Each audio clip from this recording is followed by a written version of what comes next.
thanks for being with me, and appreciate you. We're with Andrew Vehorn, Vice President of Communications, Association of Electric Cooperatives. Andrew. Good to have you, John. Chris Saxman, former House of Delegates member in the Valley, the Executive Director of Virginia Free. Good morning, John. Aaron Gobranson, also with Emily Brewer. Emily is challenging Rick Morris, who is the incumbent in the House District 64. That is 7 localities from Suffolk and Prince George. And that'll be a primary that'll be held in June. So I got everybody in. Let's get back to Virginia politics for a second. Then we go a little bit national. Let's get to the lieutenant governor's race on the Republican side. At the advance, coming out of the advance, no question, Glenn Davis made a splash.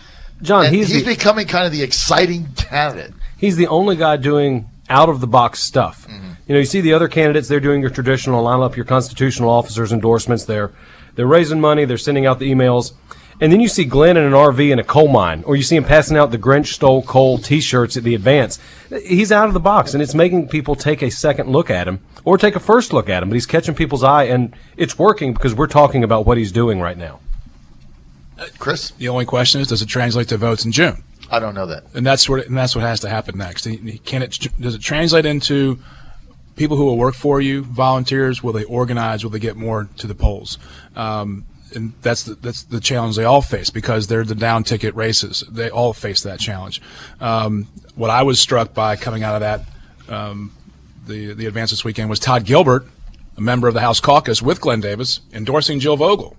Now, they're on the same side of the state and probably share some of the same territory, but that shows a little bit of the crack, geographically anyway, when it comes down to getting those votes to the polls. I think the big piece here is going to be what ends up being the number one issue after we get through the General Assembly session. What are people going to be most passionate about? Right now, we're showing jobs in the economy, which he's spot on the message, just as Ed Gillespie actually is. The question is that going to be the number one issue going forward? I think it is. You know, Virginia has just slipped in the business rankings. Governor McAuliffe has done a good job, obviously, with economic development, but we're losing jobs. You know, I've been already out and about talking with, families, specifically moms, and they're upset, especially in rural areas. Their kids, after they go to college or leave high school, there aren't jobs for them in the area to stay. They've got to move away. And so I think those are kitchen table issues that people are really, really passionate about. They want to be able to keep their kids at home. That's what folks say out in the Fighting Ninth, is it used to be coal, but now the biggest thing they export is their children. Right, exactly. And that hurts. That hurts a lot. Glenn that's a cultural hurt. Glenn obviously made a big splash at the advance. He had probably the most fun suite. He stayed open late, so everybody. The Davis dance party. Yeah, and you got to see him dance, and that was one heck of a show. But yeah, he's working hard. He's going everywhere in the RV, and like Chris said, does it translate into votes? He's becoming exciting. He's fun to be around. It's fun to watch. And that's different right now. He's a fun candidate, and he surrounded himself with a lot of very young, energetic people. He just hired his campaign manager. I think it was Cole Trainer. Trower, yeah. I'm sorry. Who has roots in the 6th District. He worked for Goodlatte.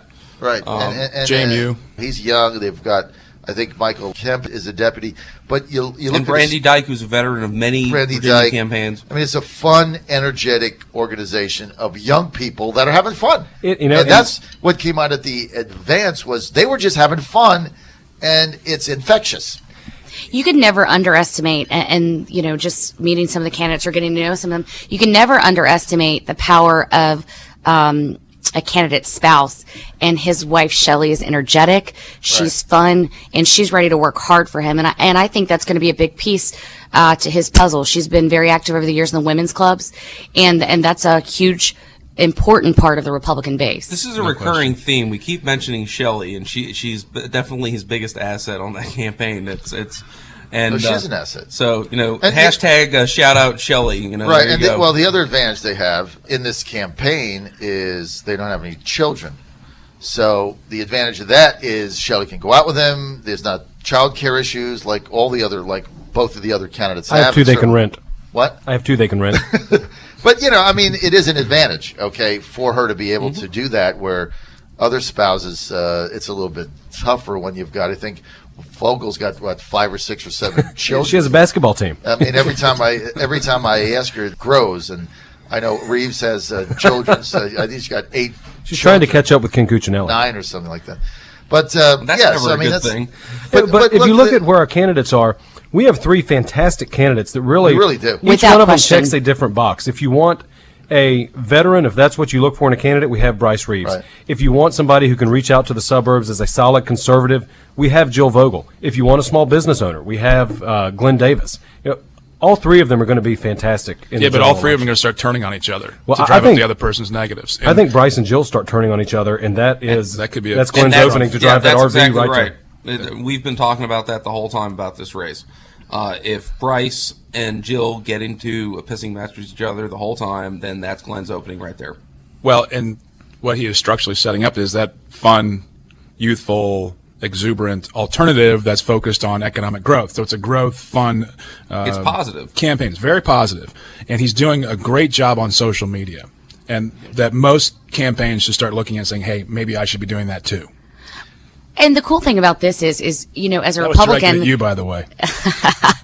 well, I look at it this way: is we have 3 incredible candidates in the LG race, 3 really solid conservative Republicans, and it's just absolutely incredible what the bench looks like for us going forward. So, look at that as such a gift.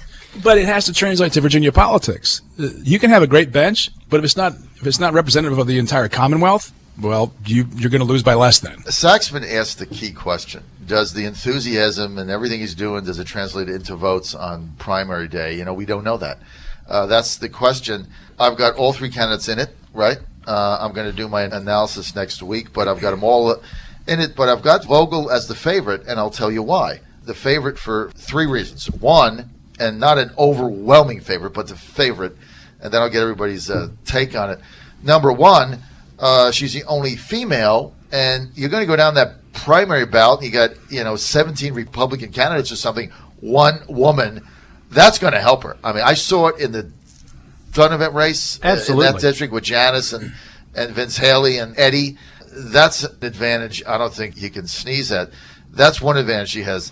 Second advantage she's got is she's got a very tough consultant in Chris Janikowski that wins races any way that he can. Now, he got clocked in the race with Peake and Ken Peterson. I mean, you got to look at that.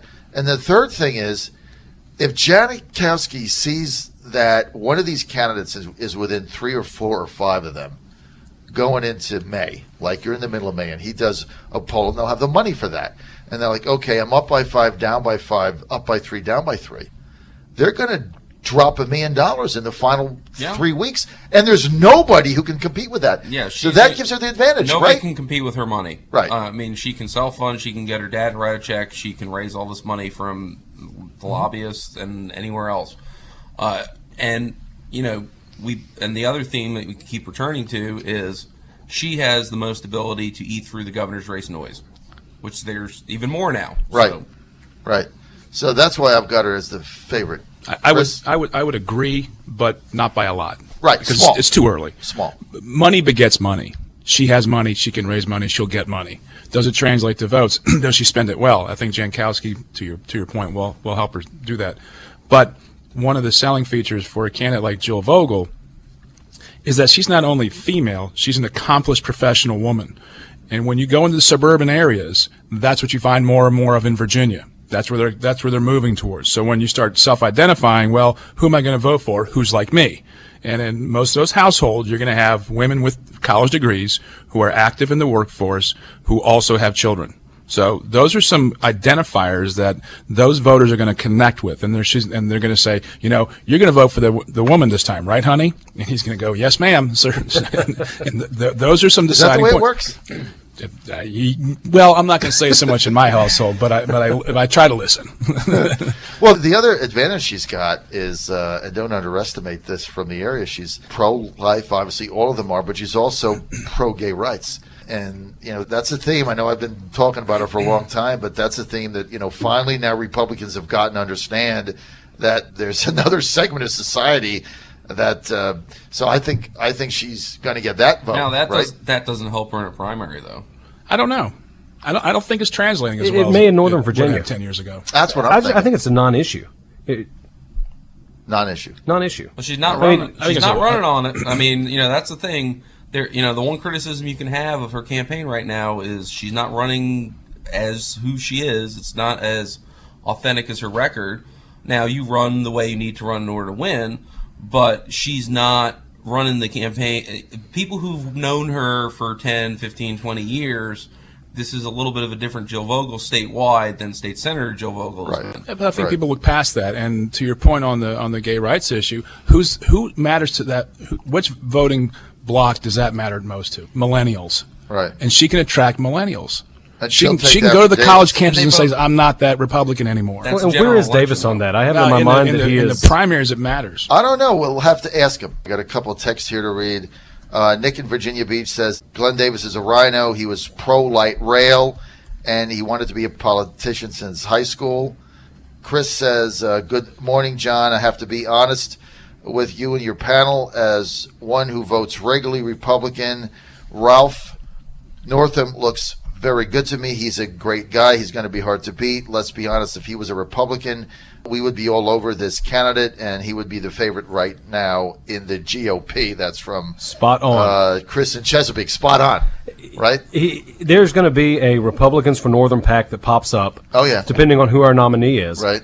And it's going to be very powerful. It is just like what we saw with Warner, except Northam is actually an authentic conservative, almost Republican. Right. But does that translate to the base Democratic voter in the fall who wants something else? Well, they have the party has shifted. Their party has shifted just like the Republican Party has shifted. Yeah, it In has which shifted. direction Yeah. is anyone's guess. Right. But does that align with the voters in that party that you have to get out to the? Okay, let's does get- he get the 1.2 million? He Let's needs? get to Reeves. Don't count him out.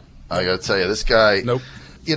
One thing when you look at Bryce Reeves that I'm a believer in this. He was a narcotics detective. All right. When you're running against a detective and a good detective, right? This guy was a good detective. I mean, you don't know what he's going to come out And he's with. an Army Ranger. He's a small business owner. And he's a got veteran. a great He's a family. veteran. Yes. Yeah, and And he can raise money. He's going to raise money, and he's going to go negative. So his Oppo Right. research should be pretty good. Well, and Well, he's now, a detective. And that's what I'm talking about. on, man. I'm talking about. Would you want to be challenged by somebody that was a 10 that spent a decade as a narcotics detective? I mean, is that really the guy that you want challenging you? Now, here's a Well, question. you might want to if the winds are changing towards decriminalization of marijuana, Well, here's a question though. Somebody's gonna. and it's 83% in the polls. You know what he's going to dig up, right? Here's a question. I mean, this is something I picked up at the advance was, the line of attack that somebody is planning on using on Bryce is, he's kind of, and I'm not saying that I know this to be a fact or to be true, but the line of attack is he's abused his state money on expensive trips. And so does the has no legs. Okay. Has no legs. It just took you way too long to explain it. Yeah. And that's why it's not going to work. That's why it That's has no legs. I mean, it's just, somebody criticized Glenn Davis for taking a trip. I mean, it would have to be a scandal, I think, for that to happen. Yeah, it would have to be like this lavish night in Vegas or something, which obviously never happened. Yeah, but, I mean, he went on a trip. I mean, you can explain it away. explain it away. He can say, look, it was a legislative trip. I went to this meeting, this conference, wherever it was. It helped my constituents. I learned more about this issue, and it evaporates. And all those It's things gone, are it's gone by bipartisan. You dinner have time. Democrats that go on those trips, so it's very difficult for one party to use it as Well, another party. I went to he had a meet and greet at Senator Cosgrove's house on Tuesday night. The Fräulein and I went. They had about 100 people there. I mean, he can still get a crowd. Part of that, though, is, of course, John's wife, Sue Cosgrove, who puts the best party on of all time. So that was part of it, no doubt. I got to get out. I'm out of time here on the John Fredericks Radio Network. Hang on to your seatbelts. I'll be right back.